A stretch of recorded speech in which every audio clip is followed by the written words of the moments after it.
The fixed mindset is the idea that you either have it or you don't. We have some traits, intelligence, talent, ability. Some people just have more of these things, other people have less. And in cultures of genius, these fixed-minded cultures of genius, we really look to those star performers. Those are the individuals on the team that are expected to lead the way. All the resources and power are kind of concentrated in this genius model. On the other hand is the growth mindset, the mindset that anyone, regardless of their talent, skills, and ability, have potential within them, and they can grow that potential over time with a lot of resources, persistence, good strategies, and help from others. What we find in over 2 decades of research now is that these cultures of genius actually make America a lot less competitive. We see problems around collaboration, innovation. You're unwilling to make mistakes in a culture of genius because if you make a mistake, it's taken as a sign that maybe you don't have that innate intelligence, ability, or talent that is so important to stay at the top of the heap. People are looking around their shoulder, looking around their back to be able to maintain their status and their reputation in these companies. And this makes those organizations quite fragile. To your point, it's not that you can't be successful as a culture of genius, but it's almost like you're flying a plane into headwind, right? What we're going to see is that your expenditures are going to be greater, you will likely be delayed, and the trip is going to be a whole lot more stressful, as we see in some of these organizations. In fact, the highest performers prefer the culture of growth. Why? Because they're not always having to watch their back. New star is born every day in these cultures of genius. And so it keeps people on this treadmill of having to prove and perform. You're only as good as your last performance. And so instead of figuring out how to learn, grow, and develop and make the product or service the focus of my work actually better, I tend to start to look backwards and make sure that I am able to maintain my status in these organizations. You're certainly not going to grow in those kinds of cultures. And to your point about the extent of growth, that really depends on the culture and the structures within those organizations to really invest in people's learning, growth, and development, giving them those opportunities and really supporting them, making sure that any mistakes that are made, that learning is really mined in that context and spread throughout the whole organization. And that's what makes these cultures of growth so resilient, especially in times of uncertainty and ambiguity.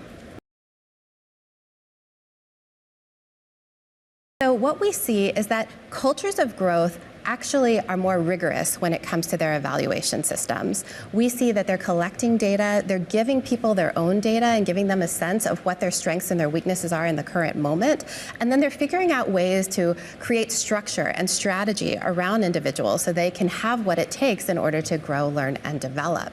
And so these cultures of growth know that it's important for people to have an accurate sense of where their skills and abilities are. They're not going to be sugarcoating it. They're not going to be sort of falsely praising someone's skills and abilities. And so the experience of people within these cultures of growth can actually be quite challenging because you're always expected to be figuring out the next stage for your own learning and growth over time.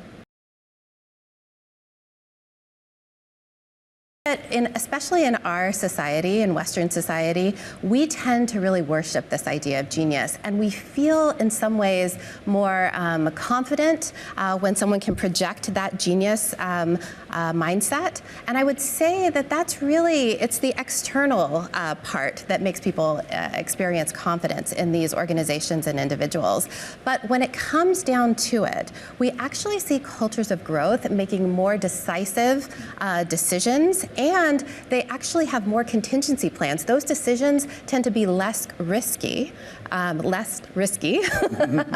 because they're relying on data, and they have these rapid cycle experiments that they can engage in to be able to learn whether the policy or the practice I'm putting in place, the decision I've made, is it actually showing the outcome that I expect it to show in the short term. That way they can pivot more quickly. So they tend to be more agile, and they tend to make stronger decisions in the long term.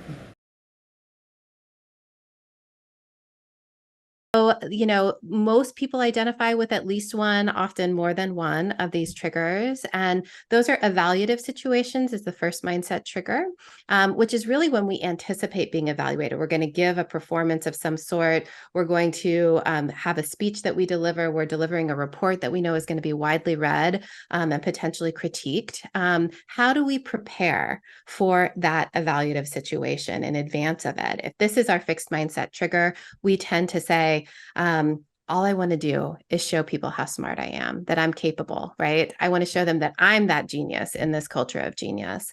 And so you might do things like not leave a lot of time at the end of your talk, right? Or at the end of your presentation for questions, because you really don't want people asking questions, because it could undermine your ideas. Whereas for others, evaluative situations are their growth mindset trigger, right? It's really moving them. My biggest goal here is not necessarily to show how smart I am, but it's to actually learn as much as possible in this presentation that I'm going to give. So I'm going to provide maybe different kinds of information. I'm going to talk about, yes, the successes that we've had, but also some of the challenges, and then ask people, for ideas and brainstorm how to make something better, right? Leaving a lot of time for response and feedback, particularly critical feedback to make something better. The second mindset trigger is high effort situations. And this is usually when people are taking on something new, like a stretch assignment or a new role in an organization. Kids experience this a lot when they're moving between elementary school and middle school, where it's a real shift in what is expected of them in school, or when you're taking on a new hobby. This is a high effort situation. These kinds of situations can really move people to their fixed mindset, where they think, if I have to try hard, it must mean that maybe I don't have this natural talent or ability, right? That the culture of genius prizes. Whereas if this is our growth mindset trigger, high effort situations are seen as really exciting challenges and opportunities. Like the only way to grow and develop is to actually work hard and try new things, take on new strategies, right? And so they are galvanized by high effort situations when that's our growth mindset trigger. The third one is critical feedback. When critical feedback actually does arrive after we've given the talk or made the presentation or released the report, now the critical feedback has arrived. And when we are thinking about that feedback as an indictment of our own ability, we start to take it personally, right? Then we've seen ourselves move towards our fixed mindset. That's become a fixed mindset trigger for us. And then we start to do things like dismiss the feedback. Oh, he or she doesn't know what she's talking about, right? If it is our growth mindset trigger, that critical feedback is seen as a way in which to pinpoint the ways in which we can improve the outcome, the thing that we're working on. And so people who are really in their growth mindset are hungry for critical feedback, and they become unsatisfied in their role if they're not getting critical feedback consistently, because they feel like they've either been dismissed or people don't believe in their ability to grow. Why aren't you telling me how to improve? Why aren't you sharing with me some strategies, right? Because my goal is to improve and develop.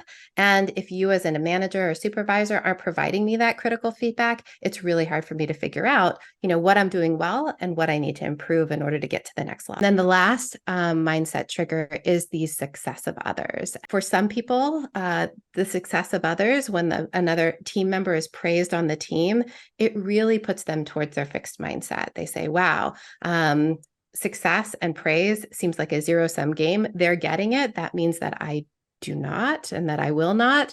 And it often leads to people kind of getting demotivated or disengaged, where they're like, I'll never be able to do it as good as Charles does it. So why should I even try, right? And then in our growth mindset, that same situation, the success of others, the praise of someone on a team, can really inspire us. And we can actually think about it and approach that person and say, try to understand, what did they do to prepare? What did they do to actually reach their goal that was so successful? And then we can figure out not how we do it exactly like them, but some strategies and ideas for how we might more authentically pursue our own goals. And so we reap inspiration from the success of others.